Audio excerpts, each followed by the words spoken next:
തലസ്ഥാനത്തെ നവരാത്രി ആഘോഷങ്ങൾക്കൊരുങ്ങി ചരിത്രമുറങ്ങുന്ന പൂജപ്പുര സരസ്വതി ക്ഷേത്രം. ഒക്ടോബർ 3 മുതൽ 13 വരെ നടക്കുന്ന മഹോത്സവത്തിന്റെ ഒരുക്കങ്ങൾ മന്ത്രി വി ശിവൻകുട്ടി വിലയിരുത്തി. കുറ്റമറ്റ രീതിയിൽ ഉത്സവം നടത്തുമെന്ന് ക്ഷേത്ര ഭരണസമിതി അറിയിച്ചു. ചരിത്രപ്രസിദ്ധവും പുണ്യപുരാതന ക്ഷേത്രങ്ങളിലൊന്നായ പൂജപ്പുര ശ്രീ സരസ്വതി ദേവി ക്ഷേത്രത്തിലെ ഈ വർഷത്തെ നവരാത്രി മഹോത്സവം ഒക്ടോബർ 3 മുതൽ 13 വരെയാണ് നടക്കുന്നത്.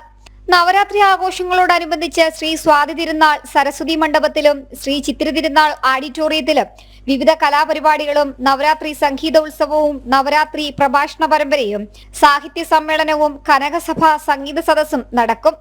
നവരാത്രി മഹോത്സവത്തോടനുബന്ധിച്ചുള്ള ഒരുക്കങ്ങൾ മന്ത്രി വി ശിവൻകുട്ടി പരിശോധിച്ചു. ഈ വർഷത്തെ നവരാത്രി മഹോത്സവം ഒക്ടോബർ 3 മുതൽ 13 വരെ ആണ് നടക്കാൻ വേണ്ടി പോകുന്നത്.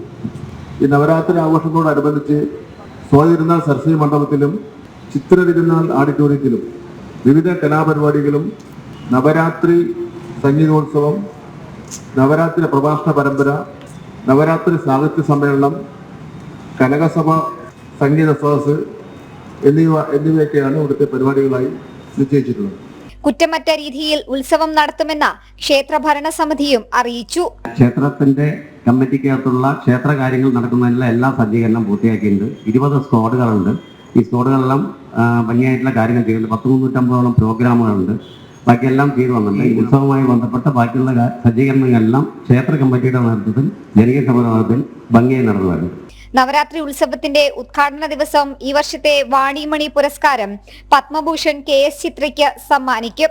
എഴുത്തിനിരുത്തൽ ചടങ്ങിനുൾപ്പെടെ വിപുലമായ സൗകര്യങ്ങളാണ് ക്ഷേത്രത്തിൽ ഒരുക്കുന്നത്. ജനം, തിരുവനന്തപുരം.